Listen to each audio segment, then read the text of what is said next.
Recording भाई Aamir film recording studio Delhi. आबे जब याद गोरी गम वाला गाना हम गाबै छियो। आबे जब याद तोहर गम वाला गाना हम गाबै छियो। तोरा गाँव में ट्रैक्टर चलाबै छियो। तोरा गाँव में ट्रैक्टर चलाबै छियो। रही रही धड़क के तो दिलावा के अपना मनाबै छियो। तोरा गाँव में ट्रैक्टर चलाबै छियो। तोरा गाँव में ट्रैक्टर चलाबै छियो।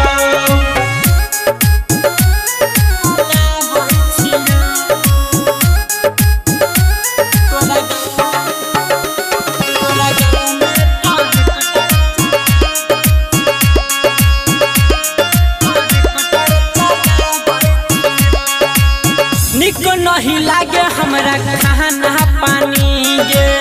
काहे नहीं दुख बुझे छही रानी गे।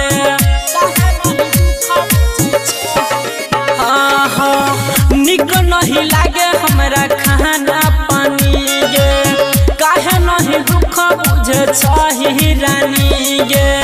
सुन के सुरतिया वाला हे गई गाना हम कान नहीं छियो।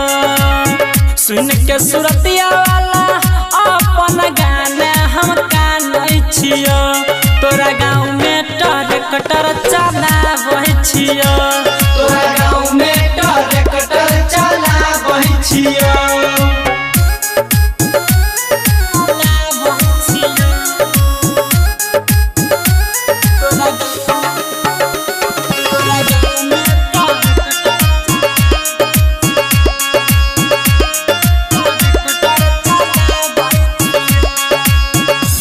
हम देखे छियो तोहरा घर गे।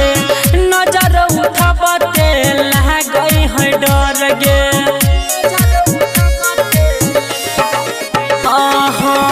जब हम देखे छियो तोहरा घर गे।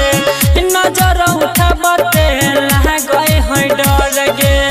बैठ के रमन जी यादव संग के हरन दबाबै छियो। बैठ के साला माना जग के हरन बजाबै छियो।